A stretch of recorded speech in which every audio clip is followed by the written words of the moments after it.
Okay, quickly checking in, putting up a little bit of content on my YouTube channel. I find it quite fun doing this. I'm not really doing a lot of gym work these days, so I think, on Sunday, so it's Tuesday today, on Sunday I did a hefty leg session and it really knocked me back. So my watch told me yesterday, you need to relax and rest. And today, I'm going to do some running.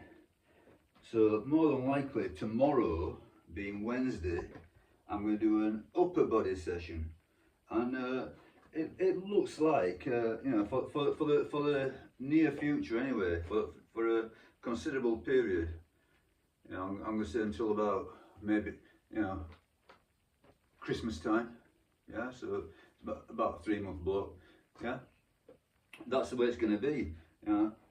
Two weight sessions a week, an upper and a lower, which is very minimal for me. So I go through phases whereby sometimes I do a lot of gym work and sometimes I do a lot of other work, and now I'm doing a lot of other work. And the other work, which is forms of cardio, invariably coincides with fat loss. So I tend to sort of like, so if you want to conceive the whole thing, it's 2 wheels on a bike.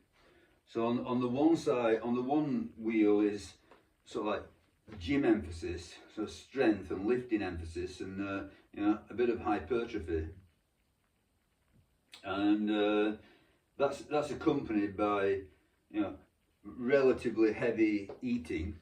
And inevitably I accumulate some fat as I'm doing that. And then on the other wheel, if you like, or the other phase, or however you want to picture this, it's almost like, flips over to greater emphasis on cardio and fat burning. And what I find is that, in terms of diet, if there's one word that distinguishes them, it's fat. Hold on. So I'm gonna keep myself accountable. So I'm gonna show warts and all. So there's plenty of fat pig jiggle on me. I know that much. I'm not denying any of this. I'm not hiding any of this. This is reality. This is me at 60, or well, 3.5 months away from 60. And that thought is looming in my mind. I need to be getting fit and doing my prep well in advance, and not so don't have to suffer the years of ill health and all the rest of it, which I think is going to likely be the fate of much of the population. You can't eliminate these possibilities either altogether, but all you can do is sort of like skew the probabilities in your own favour. Anyway, so yeah, this is me in the sort of like cardio leaning out phase, and I'm finding that as I get older, it becomes increasingly more difficult. This is what I'm thinking anyway. I seem to have memories of sort of like very, very easily dropping fat. So I could sort of like manipulate my weight up and down relatively easily, and probably aided by doing lots and lots of weight training. So quite easy to. I always found it relatively easy to get big and strong, but never easy really to get lean. Never, yeah. And I think that at this stage of my life, especially, more so, always really, but more so at this stage of my life, I'm prizing being lean more than being big and strong. Your opinion may vary, but that's what I think. Okay, so this is me being accountable, so letting it all hang out, if you like. And I'm hoping that day after day after day after day, you're gonna see some sort of improvement. Well, I'm hoping for, I'm going to say day after day after day, you're going to see major improvement. I'm really going to go for it. I've been pussyfooting around this for a long time, and I know what the reality is. You wanting to drive the car with your foot on the brake, fat loss, and your foot on the accelerator, muscle and strength gain. And I think in reality, it's always a case of it's one or the other. If you've got to identify your problem, and I'm going to say, for most people, you've got both problems. You've not got enough muscle, and you're too fat. So which way do you go? But I'm going to say in my case, you can argue whatever you want to argue. I'm going to say in my case, I don't have a problem with having too little muscle. Yeah. Now I'm not saying that in the sense of bodybuilding or powerlifting or whatever. I'm just saying that in the terms of general fitness and health.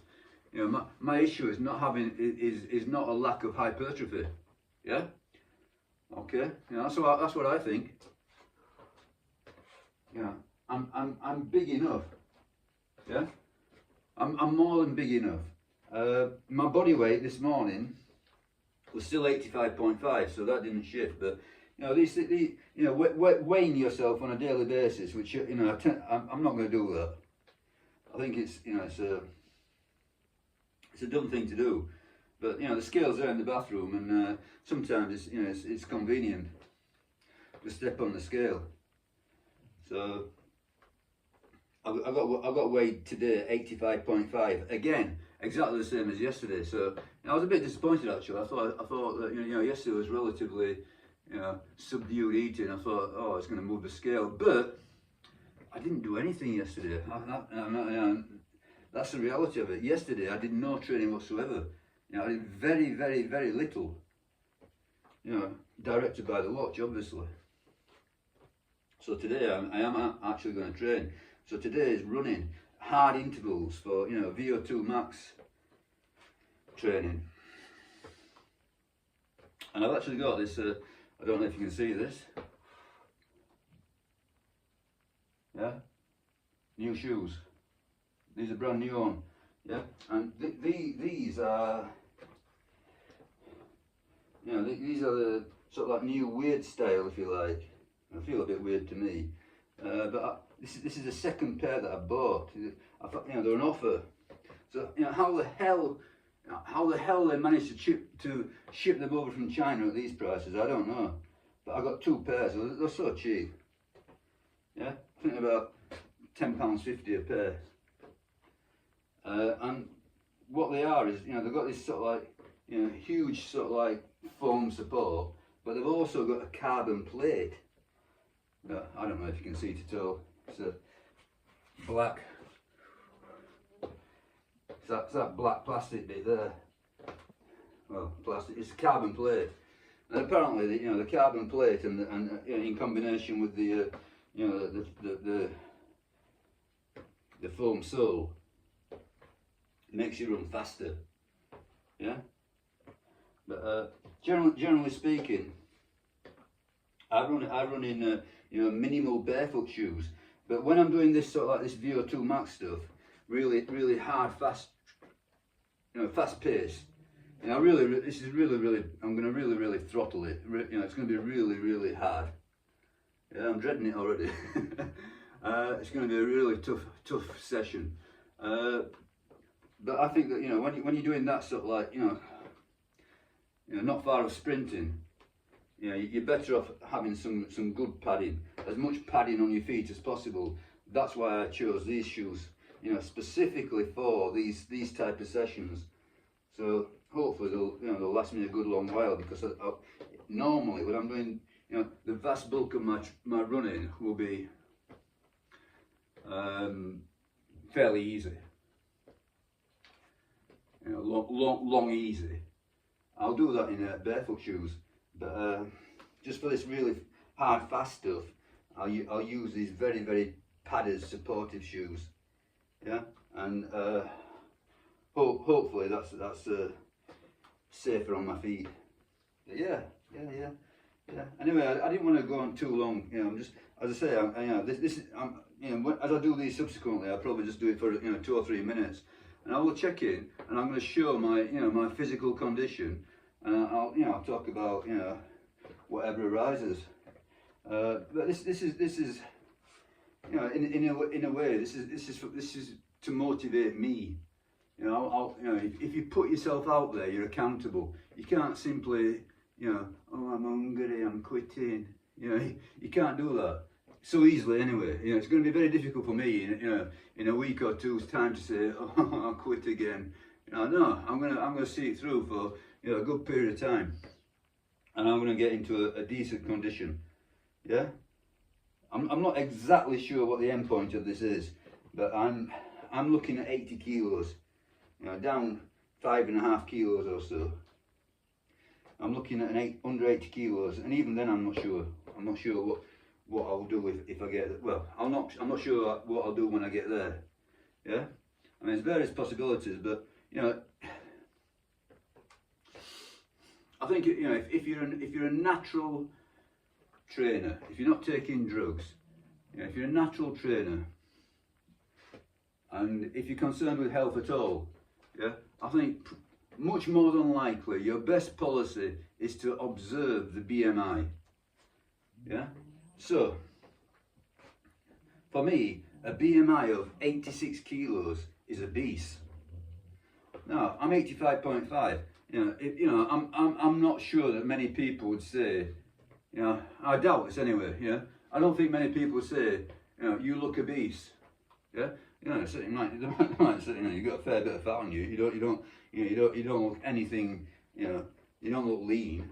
You know, but I don't think they look at me as obese. But that's what the numbers say. The numbers say I'm a whisker under obese.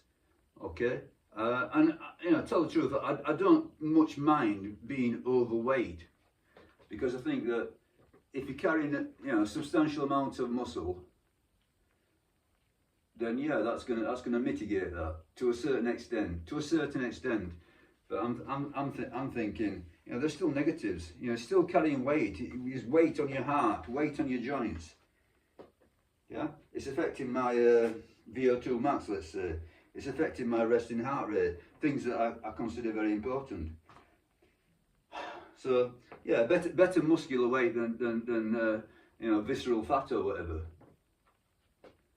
But I'm gonna say, yeah, for the sake of my health, or for optimizing health, if I get to under 80 kilos, that is better than where I am now. Yeah, so I think that makes some sort of sense, and I've turned that switch on in my mind. That's what I want to achieve. So I'm going to do this and be accountable. Yeah. So if it goes wrong, yeah, you know, it's a failure. If it goes right, it's a success. Okay, bye.